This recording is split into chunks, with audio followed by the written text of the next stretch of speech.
Tony rushes into the coffee shop. Paul is seated and reading a newspaper and drinking a cup of coffee. Hi, sorry I'm late. Did you get me one? Paul pushes a tepid coffee and a toastie towards her. Do you know what time you're getting here? She sits down with Paul and toys with the toastie. So what did you think of the exhibition? Yeah, kind of different. What do you mean? Some of the pieces were a bit tortured. Well, yeah, dummy. The name of the exhibition is called The Tortured Soul. Yeah, I don't know, it's all a bit morbid, don't you think? No, not really. We all go through fear at one point in our lives. It's part of reality. Yeah, I suppose.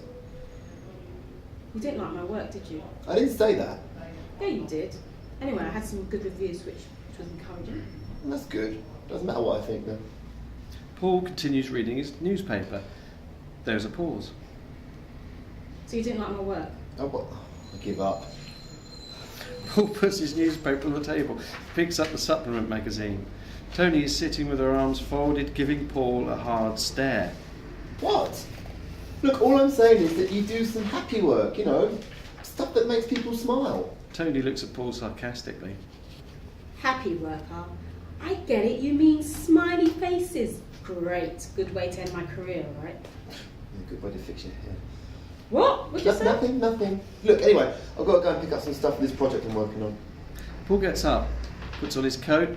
As he does this, a flyer falls out of his pocket. Tony picks it up and reads it. Are you tired of being tired? Are you tired of being afraid? Is sleep your friend or your enemy? If you answered yes to any of these questions, call this number, 0208 944 5674. Fear is not your friend. Is this yours? Oh yeah, chuck it. Some weirdo gave it to me at the train station. Okay, look, I'm off. By the way, I like the tortured heart. Paul smiles, signals goodbye and leaves. Tony is still holding the flyer in her hand and puts it in a bag. She attempts a sip of the revolting coffee, then also leaves. Jason's kitchen. What time is it, babe? Like 10:30, you've got to go to college today. Yeah, but not till later. I need to cut out for a sec, I need to go to the job centre. Yeah, what time? 11 still, chill until I come back, innit? Alright, I'll go take a bath. Alright. Mel gets up, drops him a kiss and then goes into the bathroom to use a pregnancy test. Cut away to Jason getting ready, going out. Mel looks into the bathroom mirror holding the pregnancy test. It is positive. Mel reacts. Day, bench, external. Adam is sitting alone on a bench in the middle of an isolated open space. He is holding a bottle of pills and stares at them as though contemplating what to do next. His hands start to shake, as though reacting to the options he is considering. Adam places his head in his hands in utter despair. As he does so, the figure of fear once again appears from behind him. He stands over Adam, looking down at him. Adam returns to looking at the bottle of pills, and then empties the full contents of it into his hand. He looks at the pills and moves them slowly towards his mouth. He hesitates, then begins to move them away again. He then forms a fist with the hand holding the pills. He begins to shake and breathe deeply as fear continues to watch and seems to revel in the sight of Adam's suffering before him. I thought about it. I seriously thought about it. Adam is laying down on the lounge chair, completely nonchalant. Dr. Harris is sat opposite. But you didn't do it. No. This proves you have the strength within you to beat this. Or maybe I'm just as scared of dying as I am living. Or maybe you are stronger than you realise.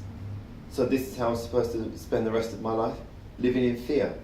Scared that someone else will come and hurt me again? Worried that someone will find out what happened to me and running away from everything?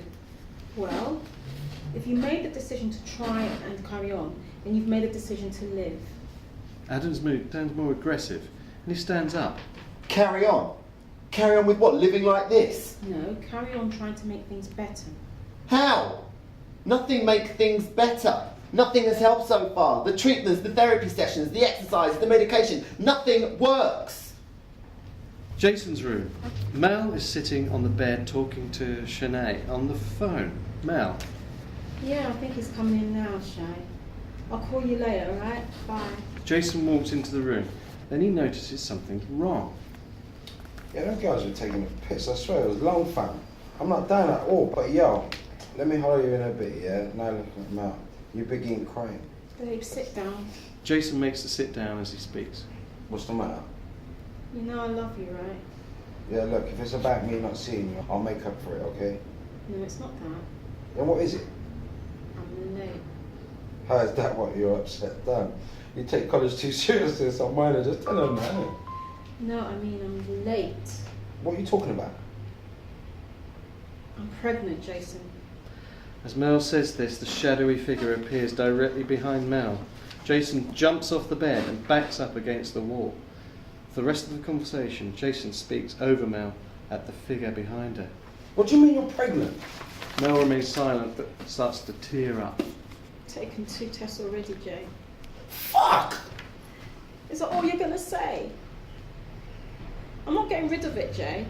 Like hell you're not. Think about it.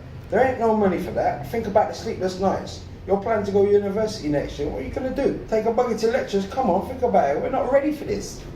Unis have creches for student mothers, and I can get some part-time work till I finish studying. Mel stands up and moves towards Jason. As she does, the shadowy figure behind moves closer along with her. You need to realise this is going to happen, and it comes down to you stepping up. You know I love you, and if you love me, then you'll support me. As she speaks, the figure closes in and raises a hand towards Jason. He ducks under the hand and makes for the door. Mel calls after him as he leaves. He replies once out of the door. Where are you going? At. Jay? There is the sound of the door slamming. Early evening, Tony's flat room. Tony returns home and puts some bags of shopping on the table. She is also carrying a painting. She pulls the wrapping off the painting to reveal her latest piece. She places it against the wall and stares at it for a moment. Suddenly the phone rings. Hi, Jazz. How's it going?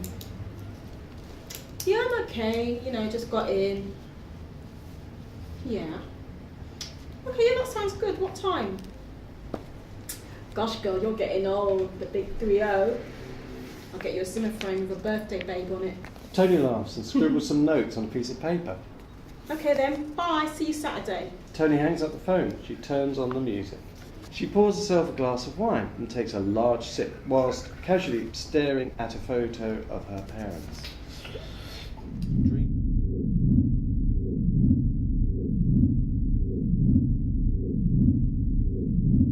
Dream sequence. It's night time. Tony's seen as a little girl. She's hiding in a cupboard, eyes wide open. Screams and cries for help can be heard from outside the cupboard. Terrified, she peeks through the gap in the cupboard door and witnesses shadows on the wall. They're shadows of her parents being beaten by some men, intruders. Tony, scared, closes her eyes and whispers,